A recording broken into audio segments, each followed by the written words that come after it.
Значит, добрый день, ребята. Меня зовут Светлана Платонова. Я являюсь волонтером финансового просвещения, то есть помогаю детям и взрослым быть более финансово грамотными.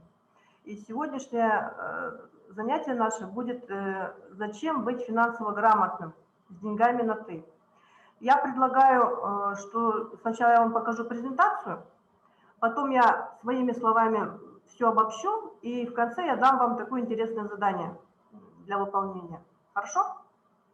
Чтобы нам было не скучно, а интересно и полезно именно в том плане, что практически, чтобы было для вас полезно. Может быть, эти задания вам пригодятся в жизни. Итак, начнем. Но сегодня я вам расскажу, как можно управлять своими расходами и доходами, как можно составить хотя бы простой финансовый план, как пользоваться финансовыми инструментами и услугами, как можно избежать финансовых ошибок и понимать риски, и как можно отстаивать свои права, если, например, их нарушают именно в финансовой сфере. Давайте начнем. Значит, что отличает финансово грамотного человека? Во-первых, такой человек всегда ведет учет доходов и расходов, имеет сбережения. Основное правило у него тратить меньше, чем он зарабатывает. Он знает о своих финансовых правах, интересуется вопросами о финансах и правильно умеет выбирать финансовые услуги, потому что рынок финансовых услуг очень большой, и нужно разбираться и быть финансово грамотным, чтобы правильно подобрать для себя услуги. Итак, из чего состоит финансовый успех? Во-первых, нужно контролировать риски, устанавливать приоритеты, а также дисциплина. Ну, не только дисциплина, тут еще можно добавить и время. Вот чем раньше вы начнете заниматься своими финансами и будете дисциплинированными, тем быстрее вы получите свой результат, накопите капитал. Итак, давайте посмотрим, как распоряжаются деньгами взрослые люди. Значит, обычно у них какой-то доход, заработная плата, да? И вот у них обязательно каждый месяц идут такие расходы, как оплата коммунальных услуг, интернет, сотовая связь, транспортная карта. Если у кого-то есть машина, то это бензин. Значит, какую-то часть небольшую тратят на какие-то развлечения, себя тоже надо порадовать. Какие-то образовательные вебинары, может быть, платные, они смотрят, это тоже вложение в себя, поэтому это оправдано. И обязательно какую-то часть они откладывают в качестве сбережения для того, чтобы накопить какой-то капитал. 60% мы видим вот на данной диаграмме, это уходят деньги на оплату товаров и услуг. Что сюда входит? Это продукты, одежда, какие-то ежемесячные расходы типа парикмахерской, да? Если вы ходите на какие-то кружки платные, то это тоже сюда входит. Вот такие большие расходы, и вот если каждый месяц по 60% доходов уходит на такие расходы, то остается совсем не так много средств, чтобы что-то накопить. Но, тем не менее, хотя бы 10% от того, что вы зарабатываете или что вы получаете, можно откладывать, и вы этого даже не заметите. Давайте посмотрим, как в течение нашей жизни могут меняться наши цели, да? Если мы сначала учимся в школе, ходим в садик, наши мечты какие? Ну, наверное, там что-нибудь купить себе, чтобы там купили конфетки, шоколадки, потом книжки, игрушки, да? Становимся чуть старше, уже можем себе позволить мечтать о велосипеде, дальше о скутере, кто-то там телефоне, планшете. И дальше уже, когда по мере нашего взросления у нас начинаются более дорогие цели финансовые, такие как, например, собственное образование, которое, в принципе, довольно дорого стоит. Еще зависит от того, в какой вуз вы хотите, на какую специальность вы хотите. Потом, значит, хочется, конечно, на отдых, куда-нибудь там на море можно. Ну, можно по республике тоже очень интересно и недорого, да, отдохнуть, но это тоже как бы связано с финансами. Ну и, конечно, хочется купить потом машину, чтобы передвигаться свободно на этой машине, в те же путешествия можно ездить, или решать какие-то хозяйственные свои задачи, да. Ну и самая крупная цель в жизни – это у нас недвижимость, это квартира или свой дом.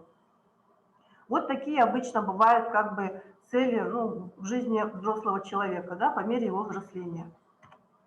И как же добиться наших целей, да?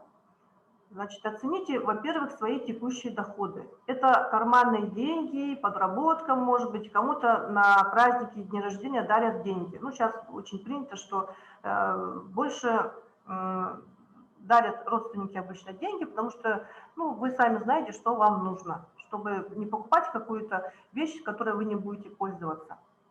Определите обязательно цель, какую вы хотите цель, да, и узнайте, какая у этой цели вот, ну, цена.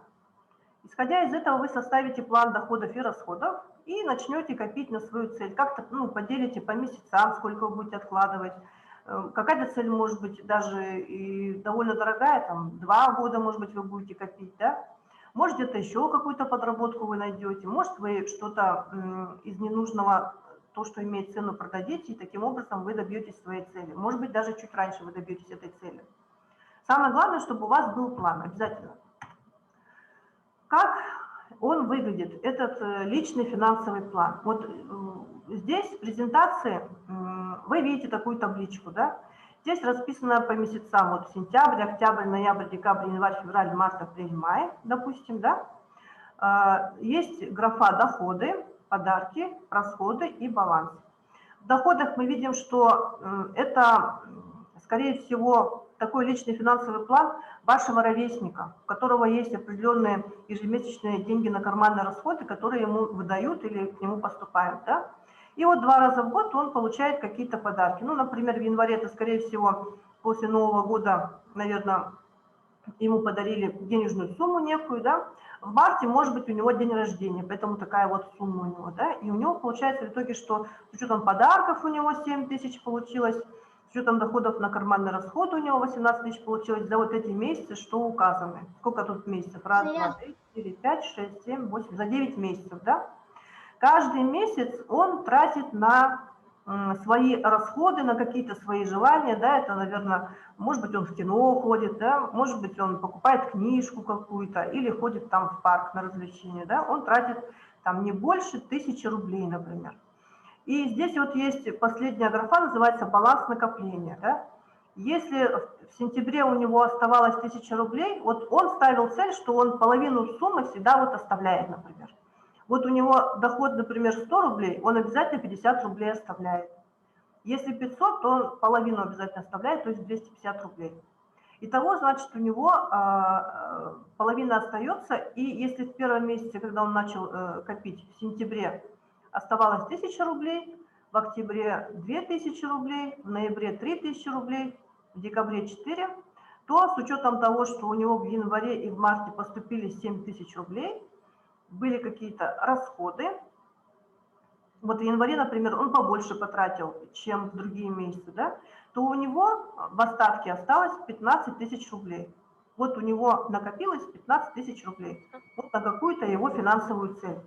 Примерно так же вы можете взять и сделать такую же примерно табличку для своих финансовых целей. Она очень простая, и тут ничего сложного в принципе нету. Самое главное правило – четко придерживаться того, что вы решили. Вот я задумал, что, например, я буду половину откладывать, не буду ее тратить. Значит, вы этому своему следуете. Значит, силу воли мы вырабатываем таким образом. И чем больше вы будете следовать этому правилу, она у вас превратится в привычку, и для вас будет гораздо легче накапливать определенные суммы. И чем раньше вы это начнете делать, тем вам будет проще, и вы сами увидите, что у вас есть результат, что у вас есть какие-то деньги накопленные, это будет вас и успокаивать, и радовать, и вы научитесь копить деньги и будете финансово грамотны. Итак, какие финансовые инструменты и услуги вы можете использовать?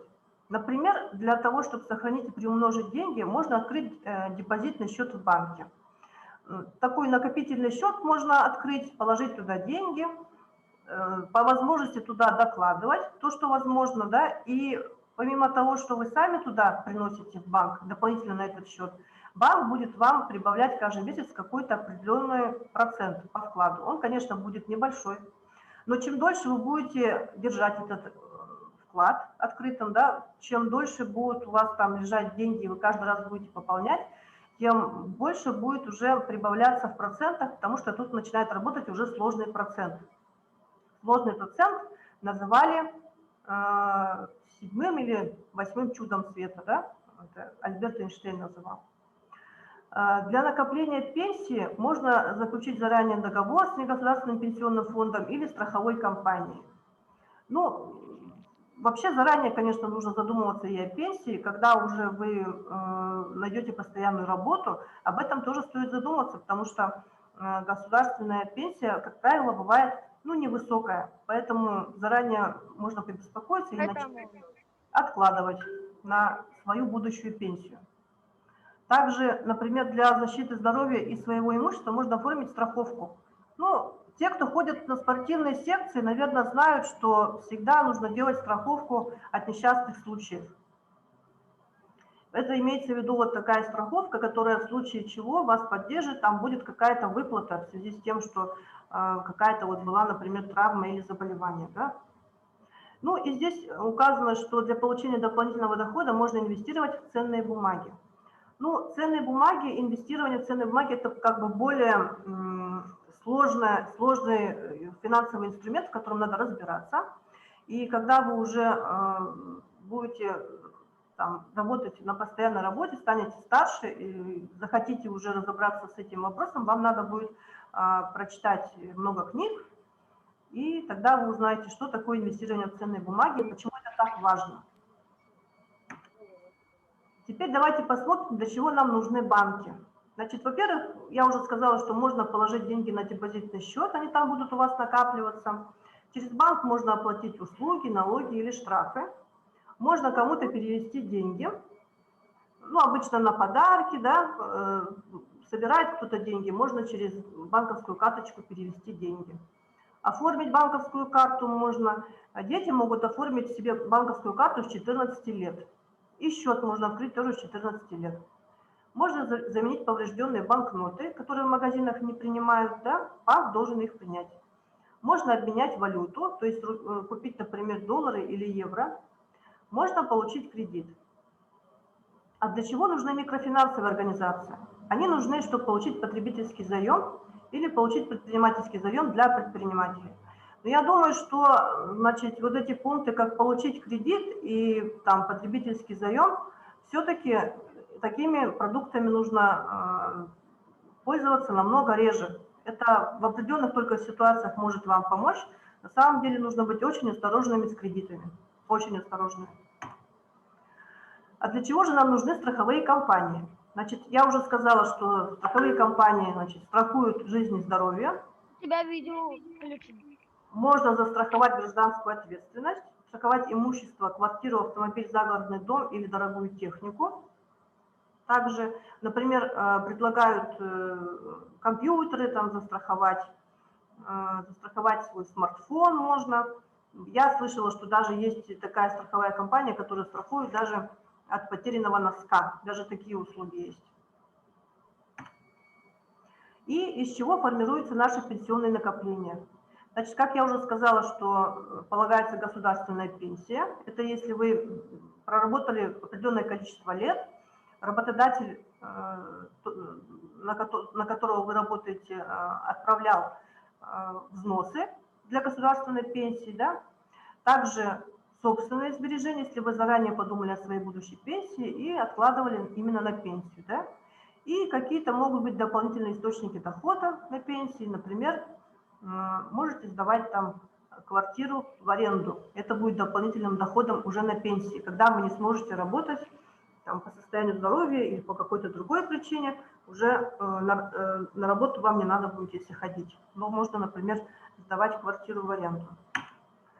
Итак, давайте посмотрим, как накопление влияет на нашу жизнь в старости.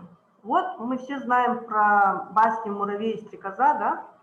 Что стрекоза лето красное пропела, оглянуться не успела, как зима катит в глаза, да? Как-то так там было. В общем, если посмотреть, то вот у нас там символический муравей и стрекоза. И вот мы смотрим, что вот жизнь до пенсии, да? И вот у нас таким цветом морской волны, ну, голубым цветом есть такая шкала, которая показывает, что доходы, что у муравья, что у стрекозы, они одинаковые были. Что у того шкала на 100, что у этого шкала на 100, да? Но при этом муравей тратил на расходы, значит, половину своих доходов, а это вот серым обозначено, да, вот, а на накопление он другую половину откладывал. И вот он это делал в течение определенного времени, да, и давайте посмотрим, что же делала стрекоза у нас. Значит, она получала столько же, сколько и муравей. При этом, посмотрим на серую шкалу, она столько же и тратила, и вообще практически ничего не откладывала. Ну, какой-то совершенно минимум она откладывала денег. И в итоге, вот они одинаковое количество лет все это делали, да. Муравей все время откладывал, а стрекоза все время все тратила. И вот мы видим, что вторая часть графика называется «Жизнь на пенсии». Получается, что наш муравей, он же перестал работать, да? У него доходов-то уже нету, потому что голубой шкалы-то уже нету, да, внизу. А мы видим только пенсию, которую он сам себе накопил, и красненьким обозначена пенсия от государства. Так вот, у муравья, несмотря на то, что у него расходы есть, а доходов уже от работы нету, все равно получается, что за счет того, что у него есть собственные накопления, ситуация гораздо лучше, чем у стрекозы. Потому что у стрекозы, обратим внимание, у нее есть только пенсия от государства, то, что вот красненьким выделено, да, только пенсия от государства, расходы-то у нее все равно есть, она же все равно кушает, в магазин ходит, за квартиру оплачивает, за интернет, за телефон, да, у нее расходы есть, а доходов-то у нее нету. Есть только небольшая государственная пенсия и еще меньше то, что она сама себе накопила. Вот это вот показывает, вот эти графики показывают то, что заранее можно задуматься о том, что все-таки о пенсии нужно беспокоиться намного раньше, чем вы на нее выходите, и начинать копить прямо с начала вашей трудовой деятельности. То есть как только вы пойдете на работу, сразу думайте о том, что надо все время откладывать, чтобы у меня была на будущее хорошая пенсия, которая мне поможет. Так, ну что делать, если, например, ваши права были нарушены? Ну, например, что бывает? Вы пошли, оформили какую-то услугу, вам толком про нее ничего не рассказали, а бумажку вам подсунули, вы ее взяли, подписали, ничего не увидели, да? Тогда можно обратиться в правоохранительные органы, это полиция. Можно обратиться в такую службу, называется Роспотребнадзор, который занимается защитой прав потребителей. Можно направить письменное обращение в службу по защите прав потребителей по обеспечению доступности финансовых услуг Банка России, потому что Банк России занимается такими вопросами, да. Тут указан адрес, указана электронная почта, указана электронная приемная на сайте, да. Вот. И обязательно какие нужно сделать для себя выводы. Чтобы знать о всех новостях, которые происходят в мире финансов, обязательно читайте, слушайте финансовые Не новости. обращайте на него внимания. Что? Да, я продолжаю. В качестве первоисточника можно использовать сайт Банка России, не только сайт Банка России, просто очень много рассказывают такие люди, как я, например, о том, значит, какие есть новинки, значит, чего нужно опасаться и так далее. То есть вы можете не только сайтом Центробанка России пользоваться, а различными источниками, да, и по телевизору часто рассказывают, и по радио рассказывают, и в интернете очень много информации полезной, везде можно найти то, что вам... Главное интересоваться вопросами финансов. Вот главное всегда это делать.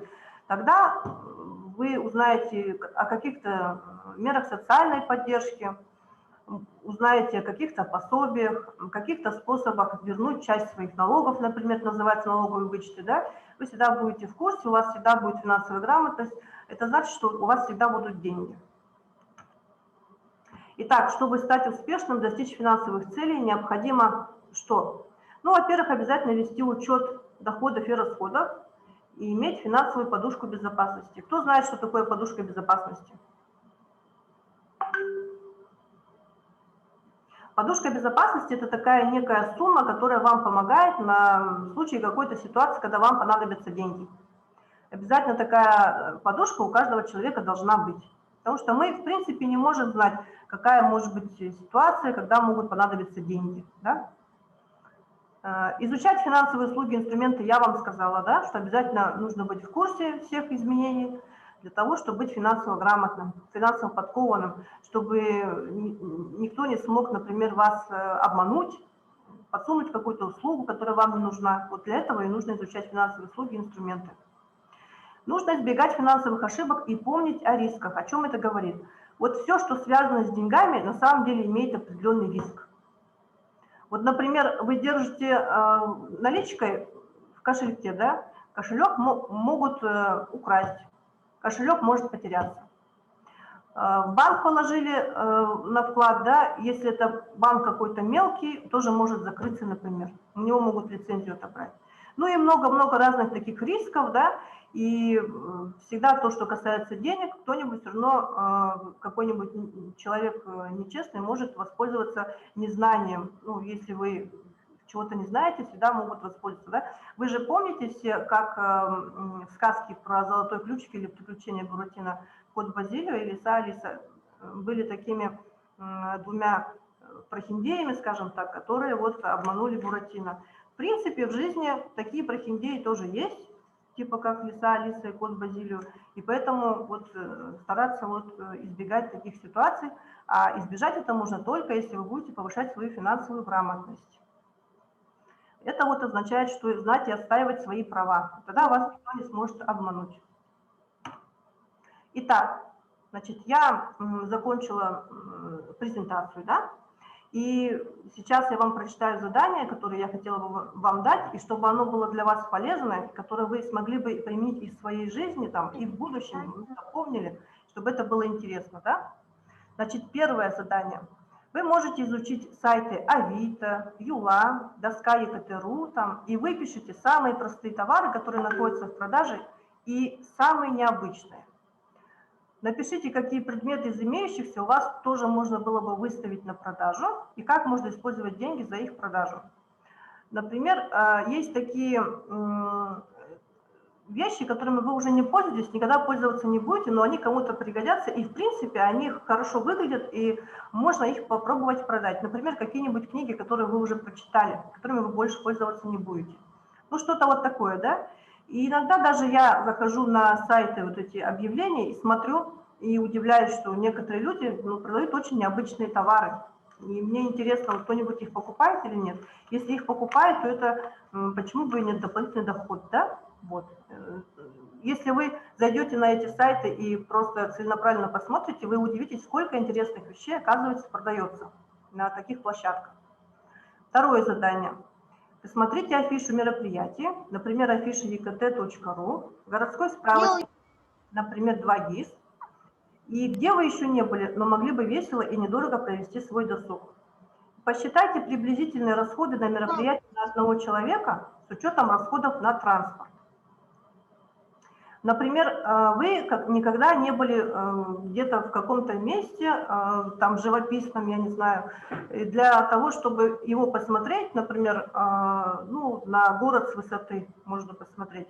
Можно доехать просто на автобусе, дойти на смотровую площадку, это, в принципе, только расходы на автобус, да, ну и чтобы попить, немножко что-то поесть. Ну вот посчитайте примерно, сколько это будет стоить.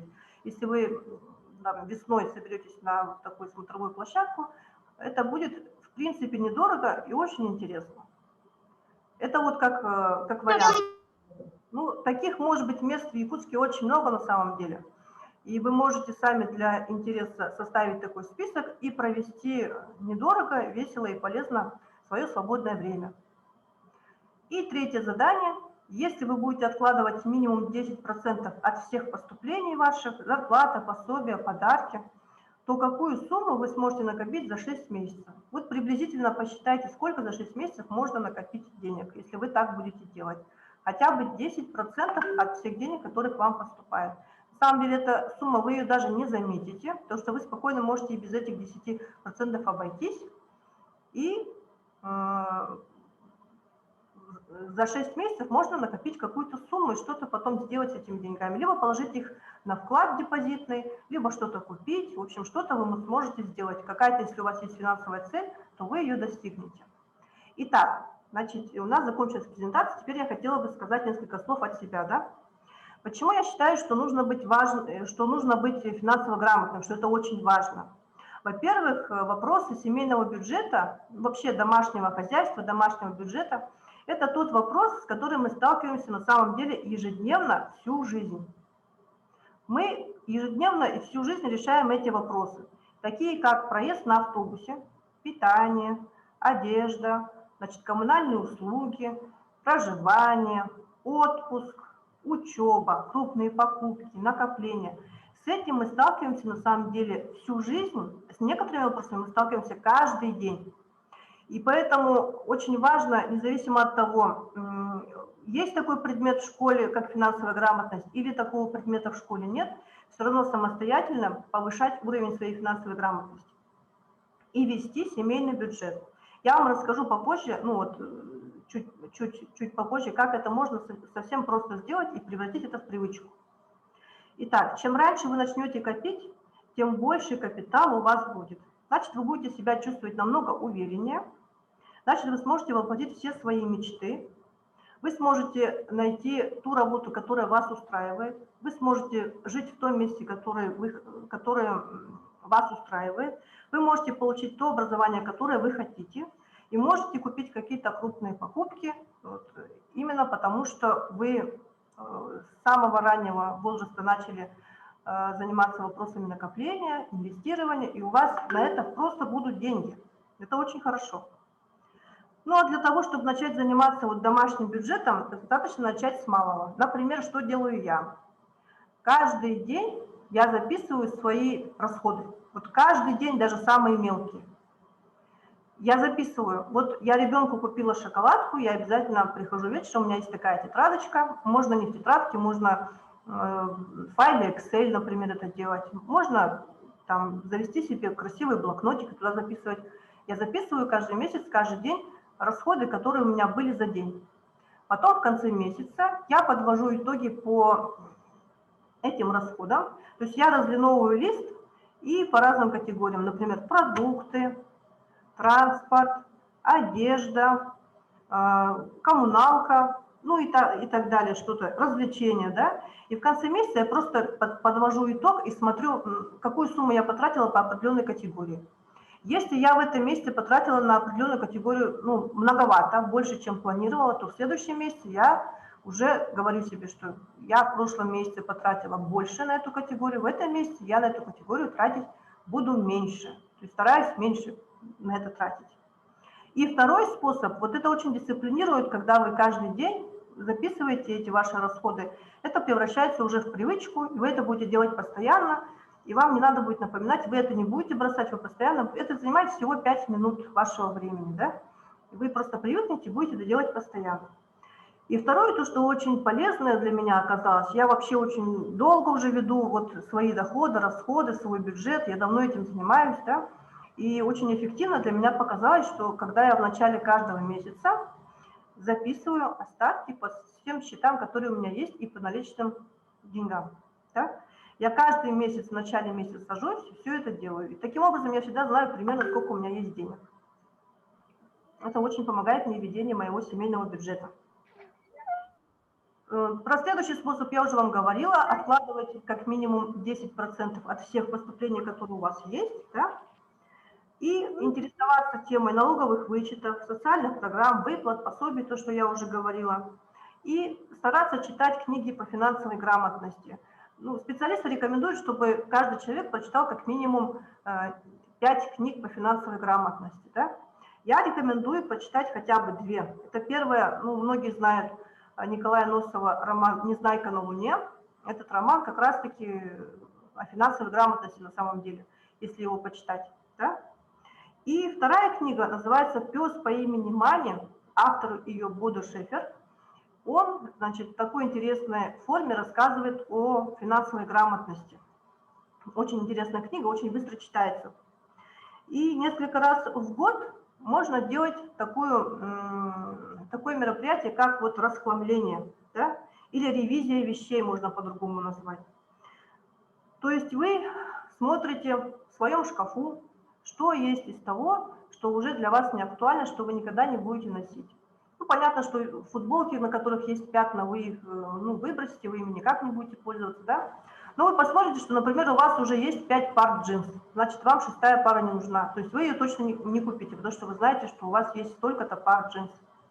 Вы посмотрите, сколько у вас толстовок, и посмотрите их фасон и цвета. Ну, если у вас несколько там свитшотов или толстовок, которые примерно одинакового цвета, одинаковой формы, ну, наверное, следующий уже можно и не покупать, можно купить что-то другое, да? Посмотрите там вашу обувь, значит, несколько пар кроссовок, в принципе, они одинаковые. Ну, в этом случае можно следующую пару не покупать, да?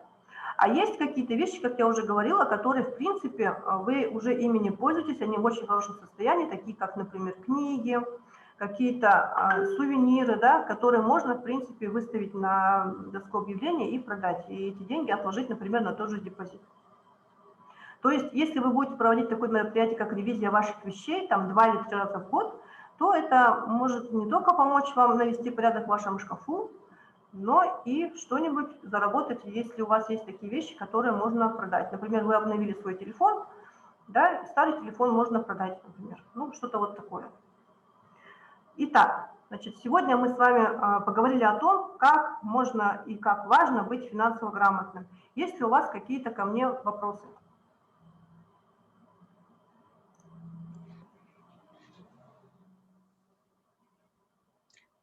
Ребята, задаем вопросы. Очень интересно, каждый раз слушаю экспертов, тренеров, волонтеров Алмаз-Аргенбанк, и каждый раз все интереснее, и каждый раз можно найти действительно очень много таких практичных советов, да, вот. Угу. Ребята, если есть вопросы, задаем, можете включить микрофон, либо можете задать в чате. Спасибо большое, Светлана, за такой объемный, содержательный и полезный мастер-класс. Я думаю, что мы с вами продолжим наше общение. И вот единственное, что я хотела уточнить, вы сейчас отправите нам презентацию? Да, или задание? Я отправлю презентацию. Хорошо, и мы ее сегодня же вечером направим в центры, чтобы детишки помогли, как говорится, еще раз закрепить материал и выполнить домашнее задание. Хорошо, спасибо большое, что вы меня пригласили. Я очень рада приглашению. Я всегда готова читать лекции по финансовой грамотности, тем более для подрастающего поколения, потому что я считаю, чем раньше мы начнем этим заниматься, тем полезнее.